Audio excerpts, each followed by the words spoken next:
Hello, and welcome to Runkle of the Bailey. My name is Ian Runkle. I'm a Canadian criminal defense and firearms lawyer. I want to talk about the proposal from Alberta's Justice Minister Casey Madhu to de-prohibit pepper spray, as well as to relax the rules on possession of weapons for purposes dangerous to the public peace. So essentially redefining what dangerous to the public peace means in order to allow for more personal self-defense.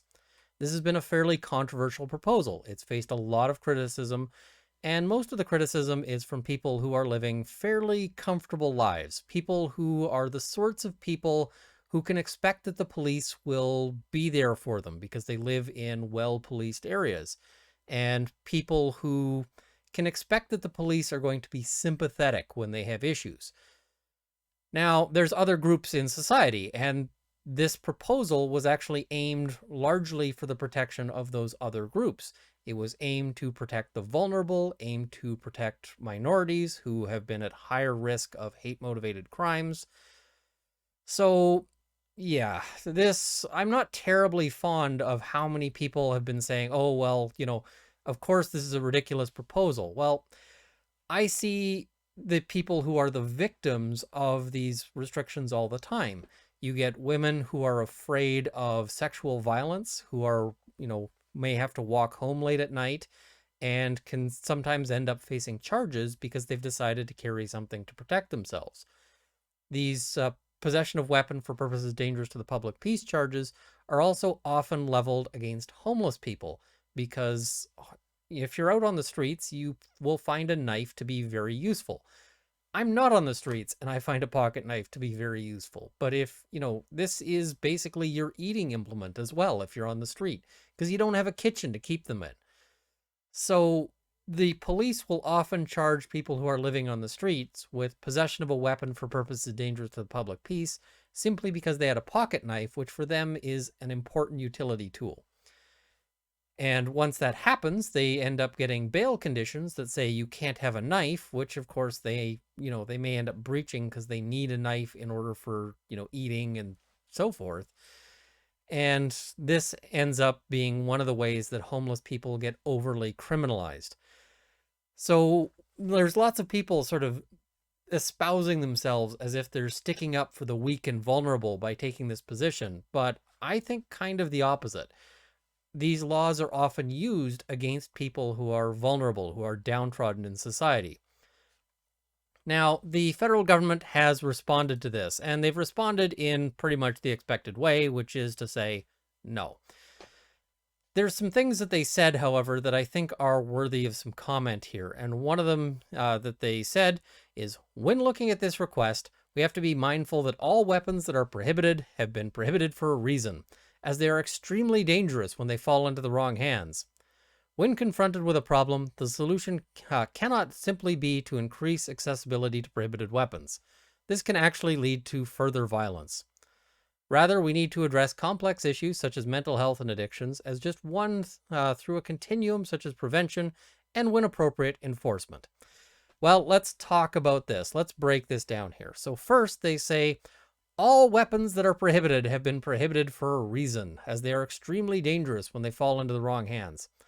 So let's look at some of the prohibited for a reason weapons here. All right, so here is the pepper spray / mace / etc. Let me see if I can just make that a little larger here. There we go. But they've also banned nunchaku, which are not terribly effective unless you've had a lot of training, and the people who've had a lot of training don't tend to be the people who are out committing crimes. Shuriken. Of course, throwing knives are fine, throwing axes are fine, but shuriken are out. Manriki Kusari. I'm probably mispronouncing that badly. Or Kusari, which are hexagonal or other geometrically shaped hard weights or hand grips linked by lengths of rope, cord, wire, or chain, and any similar instrument or device. Any finger ring that has one or more blades or sharp objects that are capable of being projected from the surface of the ring. So this is not like a spiked ring. A spiked ring is not covered by this. This is a ring that has a spike that can extend, or maybe something that can fire out, which are basically meme weapons. They're not really useful items. Nobody is being injured by these things because they're ridiculous. So we've also got anything that is capable of injuring, immobilizing, or incapacitating a person by electric current, if it can be discharged when the device is of a length less than 480 millimeters. So long zappy things are okay, short zappy things are banned. I don't know how that makes a whole lot of sense. Constant companion, being a belt containing a blade capable of being withdrawn from the belt. Of course, it's perfectly legal to just have a pocket knife, so why is this some sort of special consideration? Any knife commonly known as a push dagger. Again, you can have a pocket knife, no problem. And any device having a length of less than 30 centimeters and resembling an innocuous object but designed to conceal a knife or blade, including the device commonly known as the knife comb.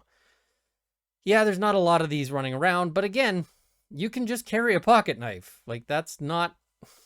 Pocket knives are really common because they make really useful tools. The device commonly known as a spiked wristband. Spiked wristband. Can you imagine trying to use that as a weapon? You know, it's not like punching somebody with spikes. You're trying to... This is ridiculous. This is really a ban on fashion. Punk's not dead. We just banned it.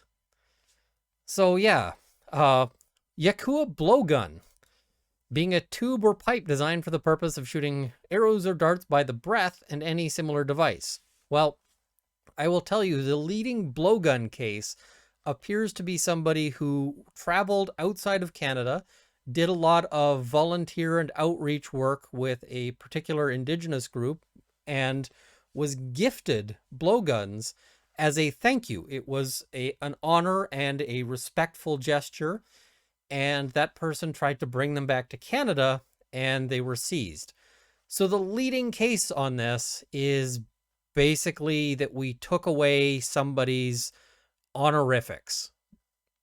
We took away the gesture of respect that somebody got for helping out an Indigenous group. So good work on this one. I have actually never heard of somebody in Canada being murdered with a blowgun. I don't see it coming up. I mean, maybe somebody could be injured by one accidentally, but that applies to lots of things. The device commonly known as a Kyoga baton or steel cobra, which again is really a meme weapon. This is something that used to be sold sort of in comic books and so forth. Nobody actually carries these things.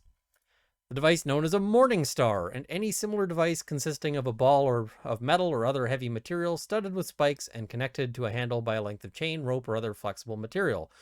Well, my understanding is that a morning star normally would just be a spiky ball on a handle, but this specifically says, you know, consisting of a ball with a chain or the like. So I guess this is here to protect you if you're being menaced by medieval knights. I don't see it coming up that often. Brass knuckles. Brass knuckles aren't terribly useful, but they do, you know, show up a fair bit. But again, less effective than a pocket knife. So when we look at this, they say all of these things have been prohibited for a reason. Well, really? Spiked wristbands? What's the reason for that? Finger rings with blades capable of being projected from the surface of the ring. What is the reason for that? You know, are these really the dangers we face in society? Keep in mind, of course, that you can go to any store and you can buy a knife in small, medium, or, if you really feel inclined, large. All of these things perfectly legal to buy. And I'm sure some politician's going to be looking at this going, maybe we should be restricting that. That is the wrong answer. The correct answer is just to think, hey, you know what? Our society is full of things that shouldn't be in the wrong hands, except you cannot stop people from getting weapons.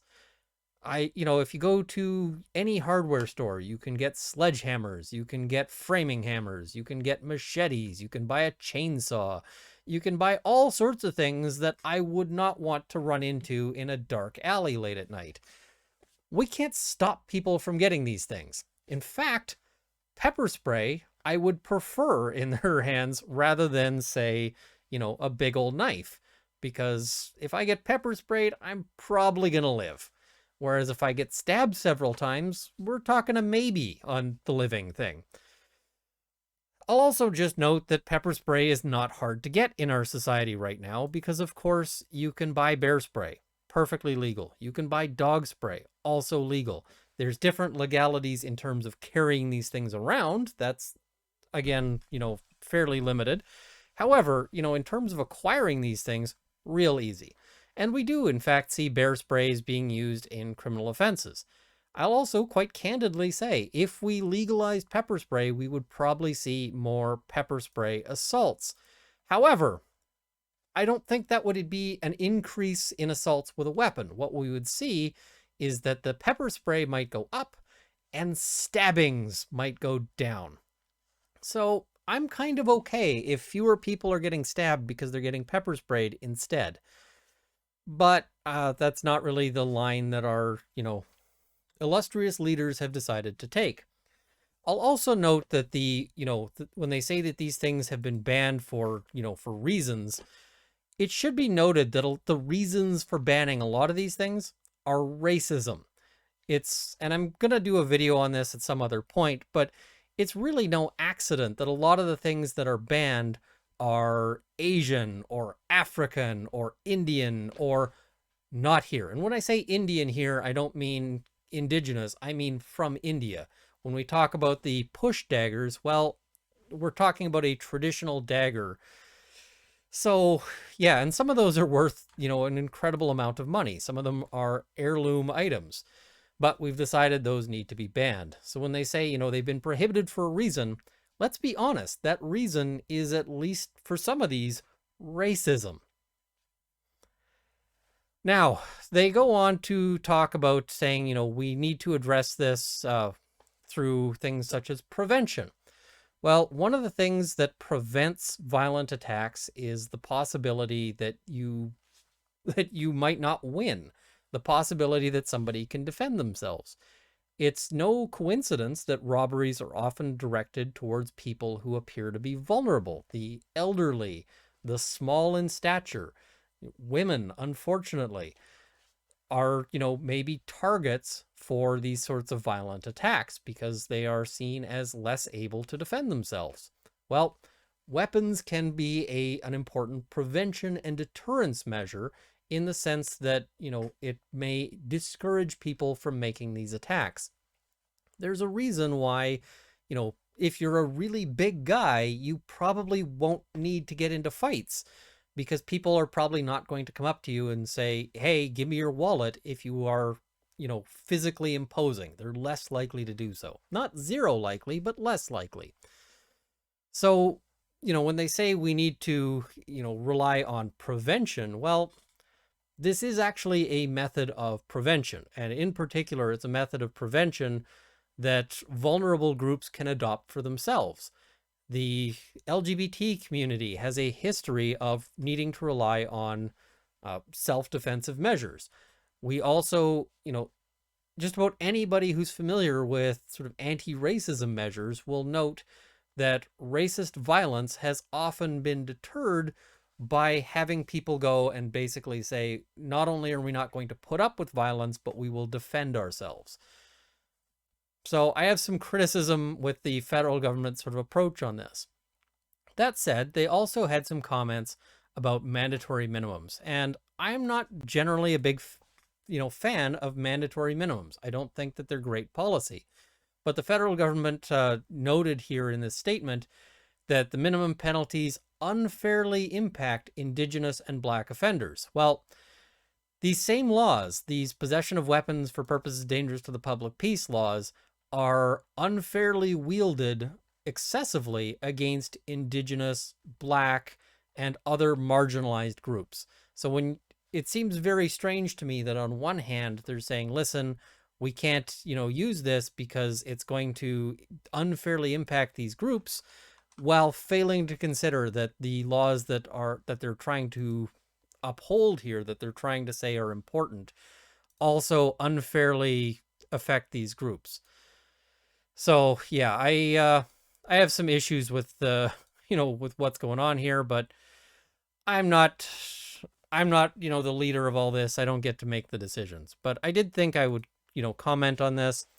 I will note here that, quite frankly, in my experience, these laws are used quite a lot against people who are vulnerable groups in society, people who are, you know, people who are poor, people who are non-white, people who are, people the police might want to target. It's real easy to find somebody and say, listen, they've got a pocket knife. I'm going to charge them with possession of weapon for purpose of danger to the public peace. And you're less likely to face that charge if you happen to be sort of a member of the majority, if you happen to be somebody that the police are more likely to have sympathy for. But wouldn't it be nice to stop charging women for being afraid of violence? Of course, the ideal is a world where nobody needs to be worried about their personal safety, but we're not there yet. We're not even close. And so there's lots of people out there with justified fears about their personal safety. You might have, for instance, a woman whose ex is stalking her, he's making threats, and the police, of course, say, listen, you've got an emergency protection order, he's on bail conditions, but ultimately these are pieces of paper, and he's going to decide whether or not he wants to follow them. And of course, we can rush there if there's some issue, but we're going to be 15 minutes away. You got to figure out what you're going to be doing for those 15 minutes, how you're going to stay safe. And if she decides that she needs something to help ensure she's safe, she's now at risk of criminal prosecution. This seems unfair, and this, again, is really targeted at vulnerable groups. Lots of the people who are making the most noise about this really profess that those are groups that they care about, that they're concerned about. And I find it really hard to reconcile those two things. So ultimately, I would have loved to see this proposal go forward. I would love to see the government back off on these laws that all too often are used against people who are sympathetic, people who really deserve protection and not prosecution. So yeah, I guess that's a bit of a rant here, but it